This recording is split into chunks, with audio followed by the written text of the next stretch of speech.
I just wanted to talk a little bit about the current state of artificial intelligence and current technology that we have available to us at the moment, and extrapolate any developments that might occur from that, and see how it affects, or might possibly affect, the human race, in particular how it relates to our notion of self and our notion of consciousness. The first point to obviously consider is that the self is a construct. It's a theoretical construct, it's conceptual. It changes over time, and in fact it changes culturally.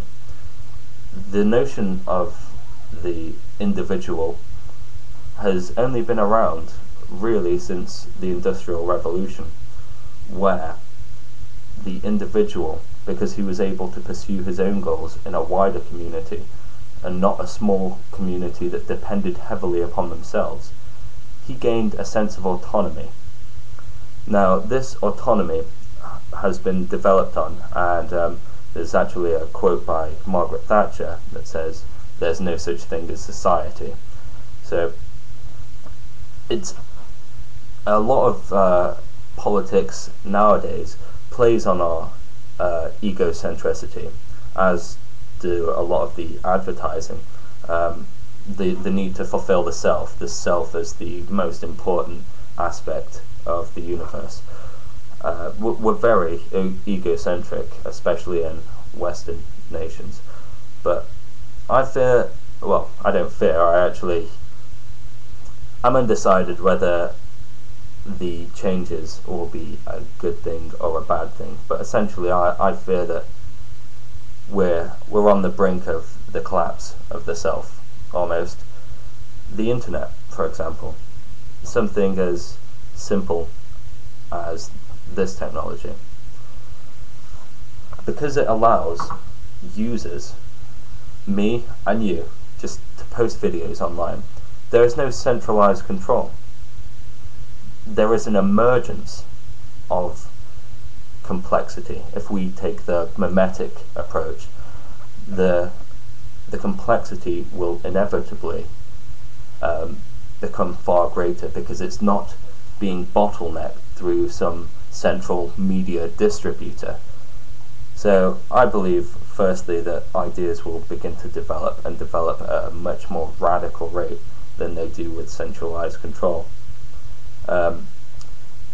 This parallels what's called bottom-up emergence in artificial intelligence, where small rules or small agents play a very small part, but together they work collectively to achieve something of great complexity.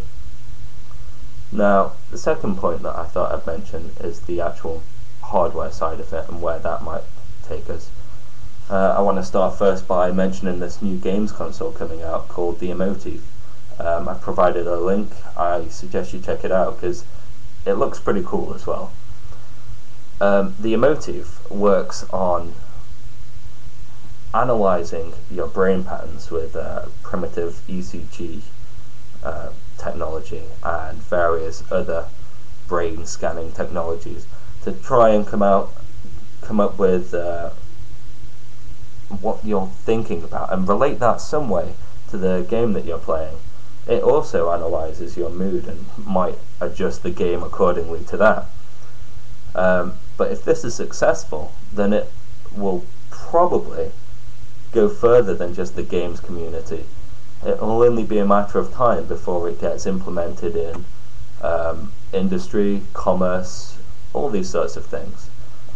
Because if it's an effective and intuitive method of controlling technology, there's no reason it shouldn't be.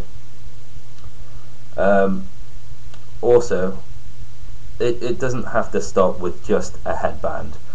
There was actually a dude on the news a while ago, a few years ago. His eyes were bad, but his visual cortex was intact. So essentially they manufactured this camera which hooked right into the back of his visual cortex and allowed him to see in some primitive form. He could see through the use of the camera, sending electrical impulses to the neurons in his visual cortex. that's just one example.